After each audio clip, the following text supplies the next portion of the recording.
If there were infinite monkeys at infinite typewriters, and one types George the Chinchilla, could George infect every typewriter either by starting at the first or waiting for everyone to type it eventually? So here's the deal. George infects the media it is applied to. It doesn't infect the applicator. So when you draw George the Chinchilla comes to life on the paper, but it does not come to life with that pen anymore.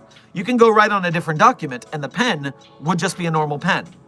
So with that being said, the paper that George the Chinchilla was typed on would be infected.